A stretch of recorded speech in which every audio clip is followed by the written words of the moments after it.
Hello and welcome to Dropkick Chronicles. It's your boy Trey, and today we will be talking about the top 10 moments, or at least my top 10 moments, in my opinion, the top 10 moments of 2022 in WWE. Now, number one, I just want to say that this is one of my top moments. I don't know if it is for you, but it's one of my top moments. I would first like to get into Roman Reigns versus Brock Lesnar at WrestleMania 38 for the WWE Undisputed Universal Heavyweight Championship.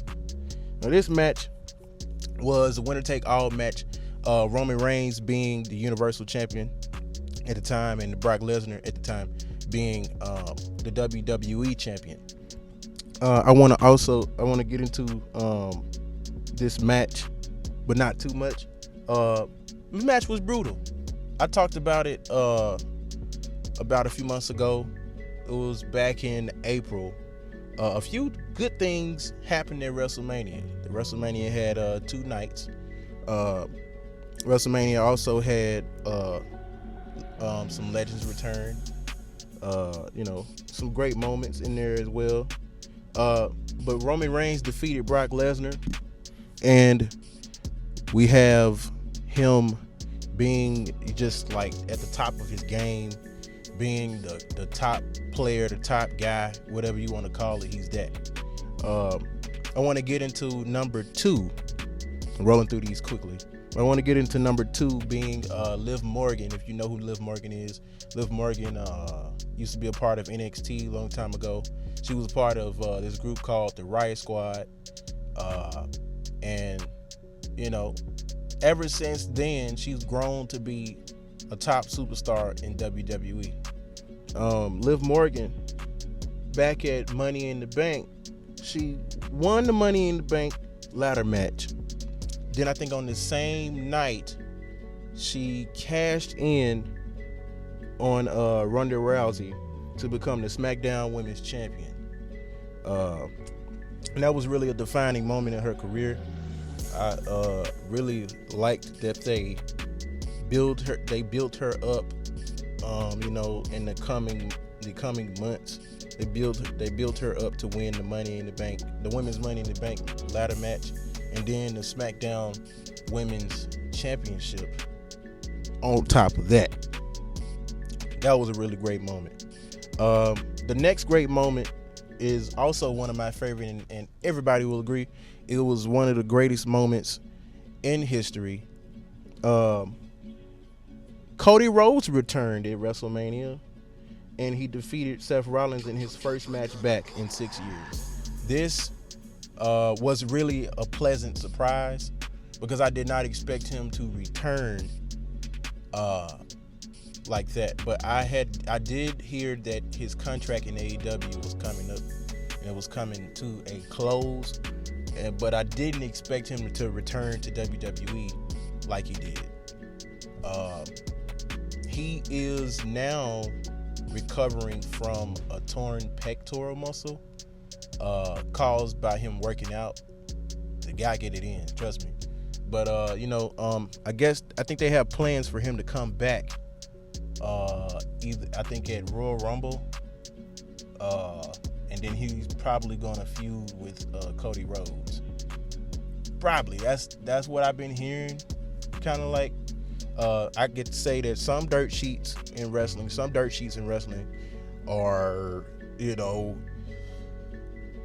some of them wrong. Some of them wrong, and some of them are right. I don't believe all of them. I just read Dave Meltzer. I read Pro Wrestling Insider and stuff like that. That's where the professional wrestling gets its news from. But alongside all of that, I want to get into moment number 4, which is Bray Wyatt returning at WWE Extreme Rules. This was a speculation for many, many weeks. They had the vignettes with the rabbit hole.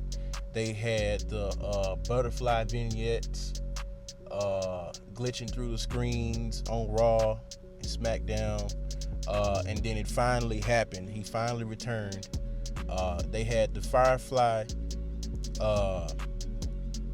Funhouse characters in the crowd, and then he returned as per usual. He returned through this light, and it had some type of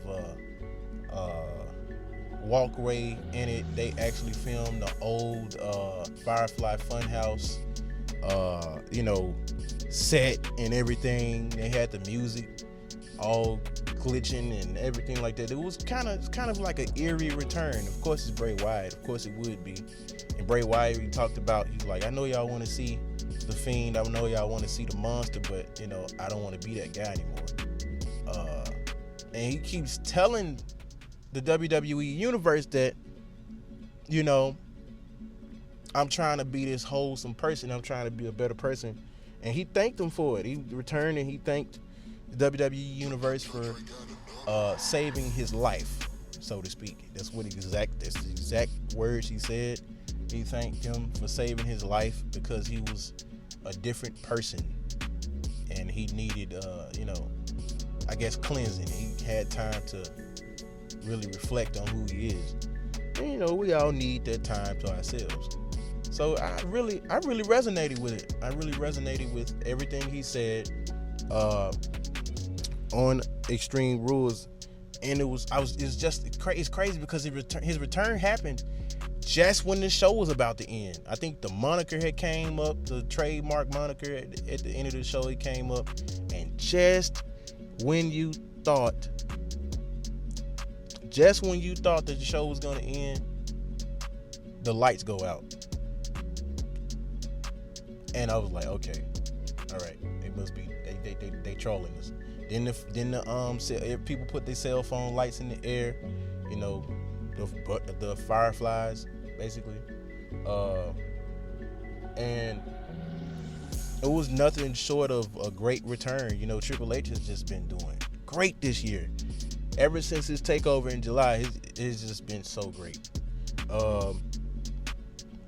I want to say number 5, the number 5th moment is the Usos became the longest reigning tag team champions in history after they defeated the New Day, who had the longest reign in history. But this is the 5th time that I think the Usos have won tag team championships. I want to say, I think this is their 5th reign, and they've held the championships. This time they've held the championships for 520 plus days and counting. To see such greatness come out of the Samoan dynasty in WWE is just great. You got Roman Reigns. He's held his championship. He's held the Universal Championship now. I think, oh my God, I think it's 800 and something days. I don't know. He's held that championship for so long, man, almost really over 2 years, almost 3. And that's a long time. In WWE modern day, that is a long time to hold a championship. I don't care who you are. That is a long time to hold a championship. So you're talking about him winning it at Payback 2020. And then holding it all the way through the rest of that year, through 2021, through 2022. And they took, he's holding the title hostage. I said, well, the man is trying to give the championship some prestige. Can you blame him? I would be too. I would be trying to give the championship some prestige, some meaning. And that's what he is doing. Shout out to Roman Reigns and shout out to the Usos, the bloodline is running rampant at WWE and they deserve it, you know what I'm saying? Leads me to number 6. You all know YouTube sensation, boxer, all around, masterful media guy, Logan Paul, right? And Logan Paul made his actual debut in WWE at WrestleMania Well, actually, I think it was before WrestleMania, but he made it in WWE last year, 2021, and then he had finally signed. This year, he signed a contract with WWE, and he had a match, and he teamed up with The Miz at WrestleMania 38 this year to take on the Mysterios, then Dominic and Ray. Man, that was cool. I respect the guy. He works hard. You know, he don't miss a day of working hard. His brother works hard. Jake works hard. You know what I'm saying? I can't really hate on people who, you know, have that it factor. You know what I'm saying? They work hard, work ethic, and they continue to prove it day in and day out. You know what I'm saying? Logan Paul also had a match with The Miz because The Miz claimed Logan Paul was trying to steal the spotlight. You know how The Miz is. He loves the spotlight. He hogs it every time. And he had a match with The Miz at SummerSlam back in July. I was actually in Nashville for that. That was a great premium live event. It was very action-packed, very fun to sit in the crowd and watch it live versus at home watching it on TV. But you know, Logan Paul ends up defeating The Miz at SummerSlam. Wow. And this is his second match. His second match. He won the tag team match at WrestleMania, and he won the match at SummerSlam. Which brings me to the next moment. Logan Paul said he was going to call out the champ, the top dog, Roman Reigns, the undisputed Universal Champ. And he was going to do it at WWE Crown Jewel this year. And man, that was a match. That's crazy. The match was so action-packed that he ended up tearing his knee apart. He tore his lower leg. He got MCL, ACL, I think his meniscus. And he's currently received medical attention. I think he had surgery too. Man, I'm like, man, a match that action-packed that you had to go to the trainer's room, into the hospital, have surgery, man.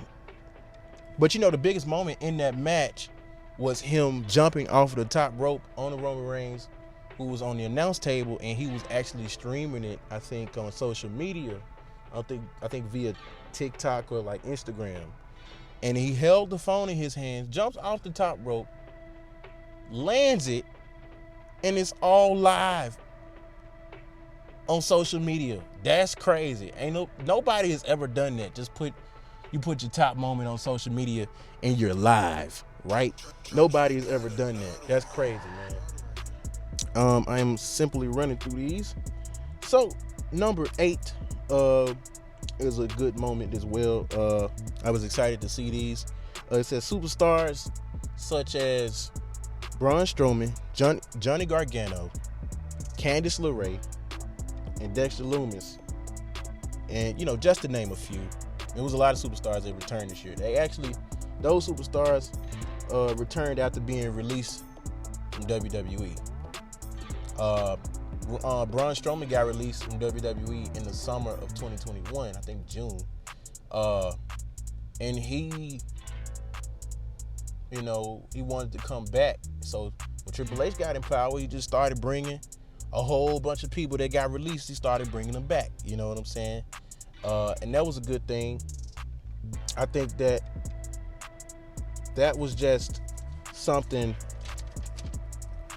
that he was like, okay, all right, I'm gonna bring these guys back. I'm gonna also make sure that they, return to WWE and that they're good. You know what I'm saying? Because I think it was just senseless that WWE decided to release these guys, and I think it was because they weren't doing nothing with them. Now aside, I think Candice LeRae, she got released but she was pregnant. She was nurturing a child at the time, and she had got released, and they didn't have nothing for her. Triple H got in power, brought them back. Now they're back. I was excited to see Dexter Lumis though.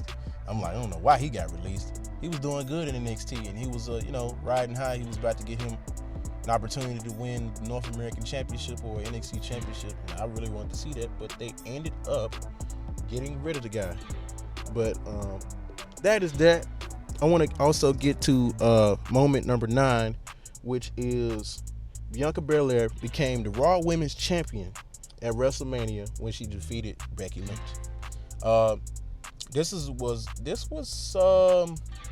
a storied rivalry as Becky Lynch returned at SummerSlam 2021 last year, and she defeated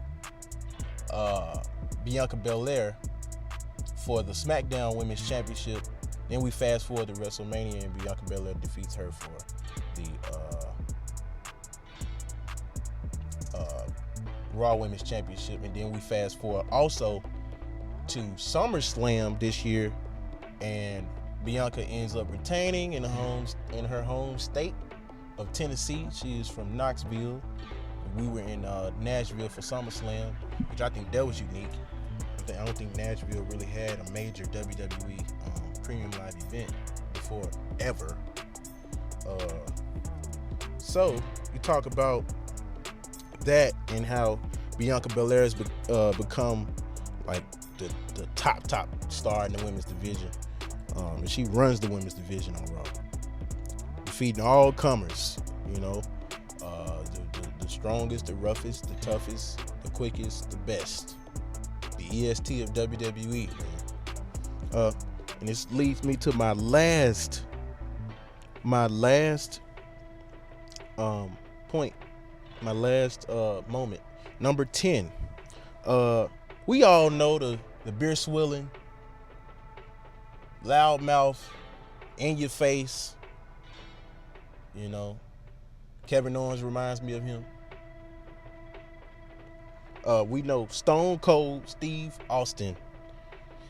Of course, Stone Cold Steve Austin had a moment at WrestleMania 38 when he defeated Kevin Owens. He defeated Kevin Owens in his first match in 19 years. This man has not wrestled in 19 years, comes back, defeats Kevin Owens. And mind you, I thought he was done because, the way that his wrestling career ended, he got defeated by The Rock at WrestleMania 19, and I thought he was really done because they were saying that he had a couple injuries. But 19 years later, he seems to not even have, I'm talking about no problems. He's in good shape. I'm like, I don't know how he could be in good shape drinking all that beer, but that's Stone Cold. You know what I'm saying? He was on the Kevin. They had kind of like dragged it to where they said he was gonna be on the Kevin Owens show at WrestleMania, and then Kevin Owens talking trash about Texans. Then you got Stone Cold, or I think Kevin Owens challenged Stone Cold to a match. Yeah, he challenged them to a match right there. They had the match. Stone Cold defeats Kevin Owens, wins the match, drinks beer, and you see a Stone Cold wrestling return. And that's something I never thought I'd see in my life. I thought the man was done because I'm a huge fan of Stone Cold. Stone Cold is like the top of the top, like legends from the Attitude Era. Of course, The Rock, Triple H, Undertaker, Kane. You name them off. But that is my top 10 moments of 2022 in WWE. I just want to say that it's been a great year in wrestling. It's also been a great year for Dropkick. I'm pushing for 2023 to be, a blockbuster year, a great year for not only myself but for the podcast. And I'm pushing for elevation. I'm pushing for longevity in this thing. So, man, I appreciate all of y'all for rocking with me and really, really being loyal subscribers, the faithful few that I have. We will grow. Trust me, this is the road to 100 subscribers. Road to 100 subscribers. I know that's probably like a small number to some people, but hey, you start small and you build. So, without that being said, I would like to wish all a Merry Christmas and a Happy New Year from me, Trey, and from Dropkick Chronicles. This has been another episode. Thank you so much. Peace.